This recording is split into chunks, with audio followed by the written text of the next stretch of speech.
ئەمان چۆن بڵێ ئێستا ئەمایان قەوسە بەڵام ئەویان وانە جیاوازیان چێ توانێت تێمگەێنی کەم ئەم نوعیان چێ ئەو نوعیان چیە؟ جیاوازی ئەوەی کە پێم گوت ئەسپەکانی من ئەوەنی کڕین بچینە لای ئەمەیانەوە بزانێت ئەمەیان کوردیەوە نیە؟ ئەمە کوردیەوە ئەمەیان کوردی زۆر فەقیریشە ئەمە نازلی خانە لە هەموو کوردستان کە گوتت نازلی دار بەردەیناسی معروفە یعنی ناوبانگێکی جوانی ناوبانگی هەیە هەرچی فیستیڤالی کوردی بەوە ئەکەم من کاک عەلیگیانوەرە ئێرەوانە هەموو فیستیڤالەکان نازلی لەگەڵ خۆتابەی ئەوە سواری نازلی کە گوتت نازلی هەموو دنیا دەیناسی بە کاتی سواریە ئەزان نازلی ئیشەکەی چیە چ دەکات ئێستا ئەگەر من شارەزای منە بە لە ئەسپات چۆنم ئەسپی کوردی و عەرەبی لەک جیاکەمەوە بزانە ئەگەر سەیرێکی ئەمە کوردیەکەیە بینی ئەمەی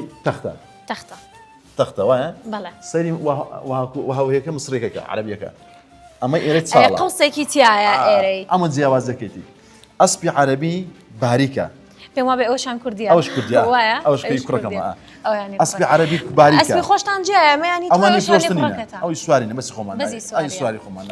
کوردیەکە ئەستورە عیب نەبی دەست و قاچی کوردەکە ببینە هەتا سنگ و هەموو شتی لەگەڵ عەرەبیەکەی جیاوازی ئەستور پڕە ئەمە باریکە عەرەب باریکە بەڵێ ئەوەیە ئەمە لۆ ماوەی قووەت و لەو شتانە لە عەرەبەکە بە قوترە لۆ چیا و لۆرجی سواری یعنی لە عەرەبەکە بە قوترێکە زۆر باشە کاک عەلی ئەسپی بچووکەیە ئەوانە جیا بەڵێ ئەسپی قەزەمی پێڵێن پونی بەڵێ پونی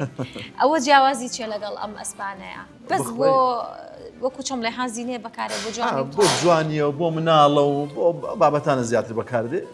منزەڕە بینی کابرا هەیە حەزەکە بۆ ناو مەزرعەکەی شتێکی جوانە بۆ میوان هەر هەبێ جوانە ئەوە ئاکرێت ڕاستە